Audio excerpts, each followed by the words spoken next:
विपरीत हालात बनने के बावजूद जो व्यक्ति सहज शांतिमय चेतना का मालिक बना हुआ रहता है, वही व्यक्ति आध्यात्मिक मूल्यों को अपने जीवन में जी सकता है। बात बात में अगर हम क्रोध करते रहेंगे तो फिर क्रोध भी हमारी फितरत बन जाएगा, हमारी प्रकृति बन जाएगा, हमारी आदत बन जाएगा। फिर हमारी आत्मा में तब अमृत नहीं घुलेगा, बल्कि क्रोध का ही जहर हमेशा घुला हुआ रहेगा। चलिए, आज अगर हम अपने आप को इसी तामसिक मनोवृत्ति से, इसी क्रोध की उग्रता से अगर बाहर निकालने के लिए खुद को अब हम अगर प्रेरित करते हैं, तो मेरा ये मानना है भाई, भले ही जन्म जात हम कोई भी प्रकृति क्यों न लेकर के आए हों, पर अगर हम अपने आप को ठीक करने का, अपने आप को दिव्य डिवाइन बनाने का अगर हम फैसला कर ले, तो हर व्यक्ति अपने आप को बदल सकता है। बदलना संभव है। मुझे बदल सकता हूं, आप अपने आप को बदल सकते हैं। दुनिया में रहने वाला हर आदमी अपने आप को बदल सकता है। एक आतंकवादी भी अगर बदलने का फैसला कर ले तो आतंकवादी भी अहिंसावादी बन सकता है। एक मांसाहार खाने वाला व्यक्ति अगर अपने आप को बदलने का फैसला करे तो बदलकर अपने आप को शाकाहारी बना सकता है। एक नास्तिक व्यक्ति अगर प्रभु के पथ पर चलने का मन बना ले तो वो व्यक्ति भी आस्तिक बन सकता है। अगर हम लोग अपने भीतर अपना फैसला कर लें तो जीवन के हर तत्व में परिवर्तन लाना संभव है। स्वभाव में भी परिवर्तन लाया जा सकता है। जब मिट्टी में से फूल खिलाए जा सकते हैं तो हम हमारे जीवन में किसी भी तरह का परिवर्तन क्यों नहीं ला सकते? जरा सोचो कि हम अगर पौधा लगाते हैं तो खाद उसमें कैसी डालते हैं? खाद के रूप में हम गोबर की खाद यूज करते हैं, बकरी की मींगनी का यूज करते हैं। तो ये बकरी की मींगनी, गाय का गोबर क्या है? दूषित तत्व हुआ। पर दूषित तत्व भी अगर उसको खाद के रूप में दे दिया जाए तो वही दूषित तत्व अपनी प्रकृति को बदलता है और उसी मिट्टी में से ही तब वो फूल खिलकर आते हैं जो इंसान के जीवन को सुगंधित करते हैं। हम भी अगर फैसला कर लें तो हम भी अपनी प्रकृति में परिवर्तन कर सकते हैं। ये मत कहिए कि नीमन मीठो होय सींचो गुड़ घी वसों, कि नीम को कितना भी गुड़ और घी से अगर सींच लो तो वो मीठा नहीं होता है। भाई, नीम में और हम में कुछ तो फर्क होगा। नीम में और हम में कुछ तो फर्क होगा। हो सकता है नीम अपनी प्रकृति का परिवर्तन ना कर पाए, पर हम अपनी प्रकृति का परिवर्तन कर सकते हैं। बस केवल फैसला करने की ज़रूरत है। मैंने कहा कि दिमाग में शांति का चैनल चलाओ, प्रेम का चैनल चलाओ, प्रसन्नता का चैनल चलाओ। अपने आप को माचिस की तीली मत बनने दो। माचिस की तीली क्या है उसमें सोचो। माचिस की तीली, नीचे है डंडी, ऊपर है क्या है? बारूद। नीचे है डंडी, ऊपर है माथा। ये नीचे की डंडी हमारा शरीर है और ऊपर का माथा, जैसे माचिस की तीली के माथा होता है वैसे हमारे भी माथा है। माचिस की तीली को थोड़ा सा घर्षण लगता है और आग सुलग उठती है। हमें भी कोई छोटी सी बात होती है और हमारे भीतर आग सुलग उठती है। अपने आप को माचिस की तीली मत बनने दो कि थोड़ा सा घर्षण लगा और आग सुलग उठे। हमें धीरज से, शांति से अपनी बात कहने का पूरा पूरा हक है। जो बात हम एक सेकंड में यूं नेग्लेक्ट करते हुए कह देते हैं, उसी बात को हम शांति से, धीरज से, प्रेम से हम कह सकते हैं। सोचो, जो बात हम तैश में आकर कहते हैं वही बात अगर प्रेम से कहना शुरू कर दे तो। अच्छा, चलिए अपन देखते हैं एक आध को पूछकर। अंजू भाई साहब, आप अपने बच्चे पर कभी क्रोध करते होंगे? करते होंगे। बेटा, आपकी मम्मी आप पर क्रोध करती हैं? कम या ज़्यादा? ज़्यादा। ठीक है, हाँ हाँ भाई ठीक है। एक माँ से पूछा कि बहन बताओ कि आप अपने बच्चे पर गुस्सा करते हैं कि नहीं? तो उन्होंने कहा करती हूँ। बेटे से पूछा कि मम्मी गुस्सा करती है कि नहीं? तो क्या कहा आपने? ज़्यादा करती है। ठीक है। अब जरा हम देखते हैं, हाँ खड़े रहिए। अब मैं आपसे पूछता हूं, नंबर 1, आप भी शैतानी करते हैं? कम या ज़्यादा? ज़्यादा। तो फिर अब पहले तो ये समझ लो कि मम्मी अगर आपको डांटती है तो ज़रूर आपने कहा मम्मी ज़्यादा गुस्सा करती है। अब समझ में आ गया मम्मी ज़्यादा गुस्सा क्यों करती है? क्यों? क्योंकि मैं ज़्यादा शैतानी करता हूँ। अच्छा, अब जरा बताइए कि आपने इस पर कितनी बार क्रोध कर दिया होगा अब तक? 100 बार या 1000 बार? 1000 बार। अब समझिएगा, मैं आपको केवल शांति की साधना आत्मसात करना केवल सिखा रहा हूं आज सब लोगों को। और साधना ये सिखा रहा हूं कि आपने कहा कि मैंने 1000 दफा तो इस पर क्रोध कर दिया होगा। 1000 को शायद हजारों में भी अपन कन्वर्ट कर सकते हैं, क्यों? हजारों बार। अब जरा सोचो, वो बहन ने कहा कि मैंने अपने बच्चे पर हजारों बार गुस्सा कर दिया। मेरा सवाल केवल इतना सा है कि आपके हजारों बार गुस्सा करने पर भी क्या आपका बच्चा सुधर गया है? नहीं सुधरा। तो इसका मतलब ये हुआ, हाका हुक्का, गाली गलौच, डांटना, डपटना, क्रोध करना कभी भी बच्चे को नहीं सुधारता है। क्योंकि जब आपने अपना एक्सपीरियंस बताते हुए कहा कि मैंने हजारों दफा अपने बच्चे पर गुस्सा किया है, थप्पड़ मारी है, थप्पड़ भी मारी होगी, हाँ, मतलब थप्पड़ या थप्पड़े, थप्पड़ और थप्पड़े दोनों ही मैंने इसके टिकाए हैं, तो मतलब मारा भी है, गुस्सा भी किया है, डांटा भी है, पर मेरा बेटा अभी भी नहीं सुधरा। अब क्या करूं? अब हम अपनी प्रकृति को थोड़ा सा बदलते हैं।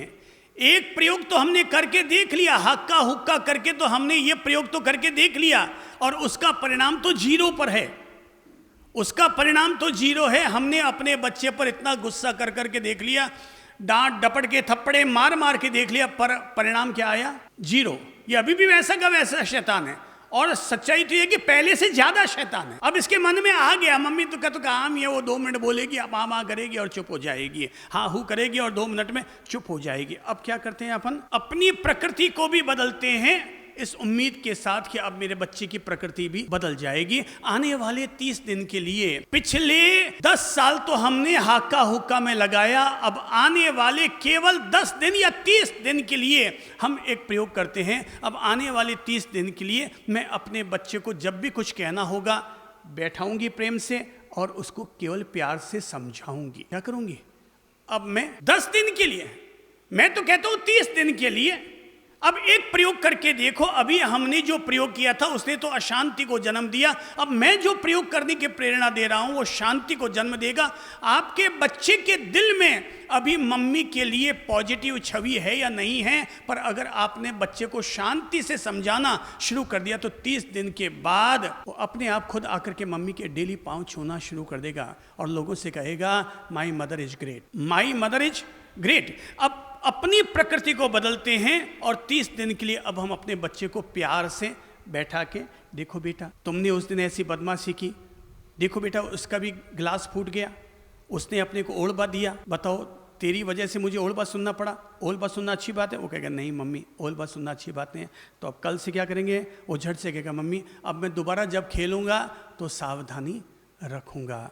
जो बात अभी तक हम हो हल्ला करते हुए कह रहे थे, अगर हम उसी बात को शांति से अगर कहना शुरू कर दें तो हमारी छवि भी अच्छी बनेगी और बच्चे के दिमाग में हमारी बात उतर जाएगी। मैंने कहा ना, जब आदमी जोर से चिल्लाता है तो क्या होता है? 2 हृदय दूर हो जाते हैं। जब हम चिल्लाते हैं तो क्या होता है? 2 हृदय दूर हो जाते हैं। और माँ और बेटे का हृदय तो कभी दूर होना ही नहीं चाहिए, वो तो एक जान होते हैं। और वो एक जान कब होंगे? कब होंगे? आदमी जब प्यार में होता है तो एक दूसरे के करीब आता है। तो अपनी ये बात को अगर हम प्यार से समझाएं, शांति से समझाएं, धीरज से समझाएं, आने वाले 30 दिन के लिए आप केवल एक मन बना लो, मैं आने वाले 30 दिन के लिए अपनी बात को प्यार से कहूँगी। कहिए जरूर, मैं ये कतई नहीं कहता कि बच्चे को मत कहो, कहिए जरूर, पर एक प्रयोग नया करके देख लो। देखो वो पति पत्नी में झगड़ा होता था, पर मैंने उससे कहा कि भाई आने वाले 30 दिन के लिए मौन पूर्वक खाना खाना शुरू कर दो। प्रकृतियां बदली, खुद की भी बदली, पत्नी की भी बदली और घर में स्वर्ग आ गया। मैं कहता हूँ आध्यात्मिक गुणों को जीना बहुत आसान है, बस केवल अपनी प्रकृति को ठीक करने की, मरम्मत करने की ज़रूरत है। अब देखो 30 दिन के लिए आप भी अपना मन बना लो, समझ में आया? तो अब जरा खड़े होके बोलिए। अच्छा बेटा अब खड़े हो। अगर आपकी मम्मी ने कहा है कि मैं आने वाले 30 दिन तक अपने बच्चे पर गुस्सा करने की बजाय शांति से, प्यार से अपने बेटे को समझाऊंगी, तो मम्मी की बात वो जब हाका करती है उस समय आपके गले में जल्दी उतरेगी, या वो शांति से समझाएगी तो जल्दी उतरेगी? शांति से समझाएगी तो, देखो आपका बेटा बोल रहा है कि शांति से समझाएगी तो मेरे बात जल्दी उतर जाएगी। भाई डंडे से लोगों ने दुनिया को सुधारने का काम किया, पर दुनिया नहीं सुधर पाई। महावीर और बुद्ध ने डंडा हाथ में कभी नहीं पकड़ा, उन्होंने प्यार से ही दुनिया को समझाने का प्रयास किया, और उसी का ये परिणाम निकल कर आया कि लाखों लाख लोग उनके अनुयायी बने, उनके शिष्य बने, मुनि बने, साधु साध्वी बने।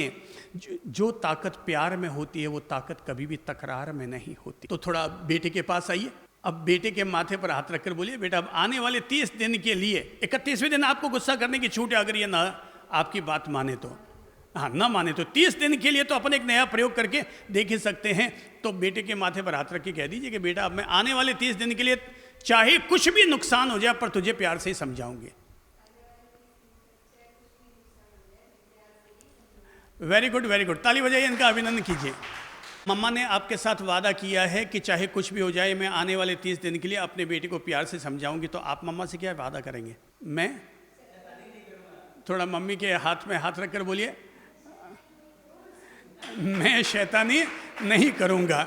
अब देखो दोनों की प्रकृति में परिवर्तन आ रहा है।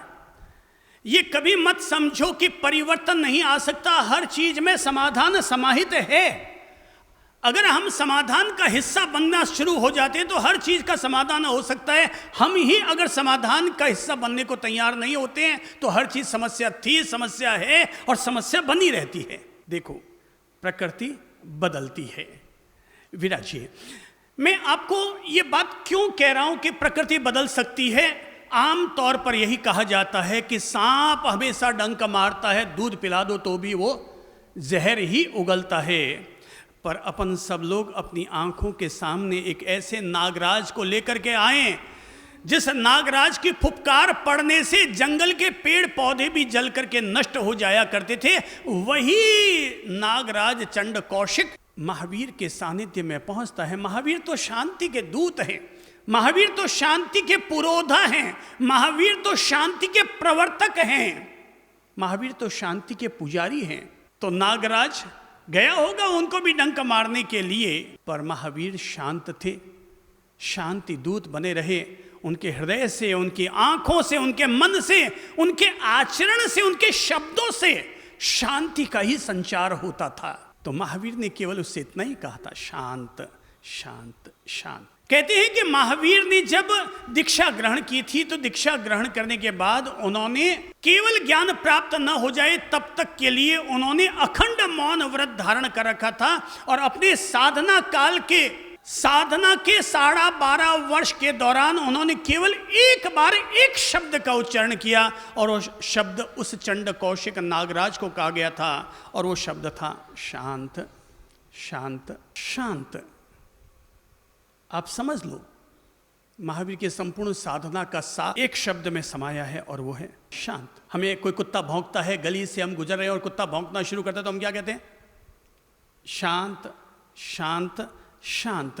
मैं आपसे भी कहूँगा, अपने आप से भी कहूँगा, सारी दुनिया से कहूँगा, जब भी हमें लगे कि अब हमें तेजी आ गई है, झट से अपने सिर पर हाथ रखो और अपने आप से कहो, शांत शांत शांत। 3 बार शांत कह करके देखो, अपने आप भीतर का तत्व शांत शांत शांत होना शुरू हो जाता है। भला जब सुसु की शंका हो तो उसे कंट्रोल किया जा सकता है, तो गुस्से की शंका हो तो उसे कंट्रोल क्यों नहीं किया जा सकता?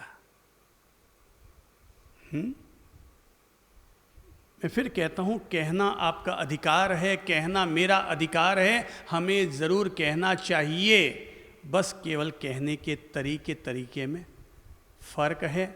वातावरण नेगेटिव बन जाए तब भी पॉजिटिव तरीके से उसे जीता जा सकता है। पत्नी चिल्लाने लगी, पत्नी जोर जोर से चिल्लाने लगी, क्या मेरी ही अकेली की जवाबदारी है जो मैं आपको हमेशा रोज रोज खाना खिलाती रहूं?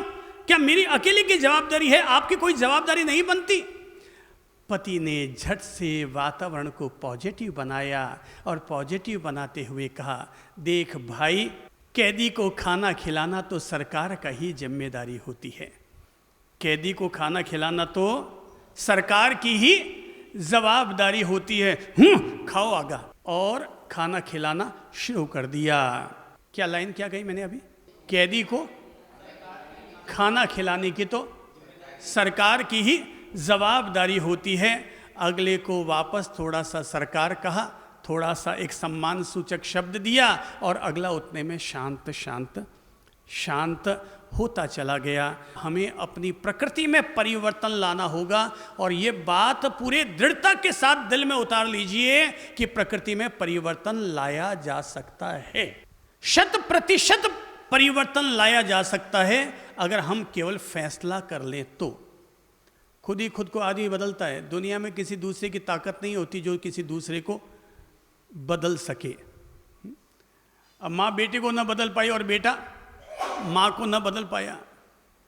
उम्र बीत रही है, झगड़े रोज हो रहे हैं, क्रोध कलह रोज हो रहा है, पर दोनों में से कोई किसी को बदल नहीं पा रहा है। पर अगर हम फैसला कर लें तो मैं मुझे बदल सकता हूँ और आप अपने आप को बदल सकते हैं।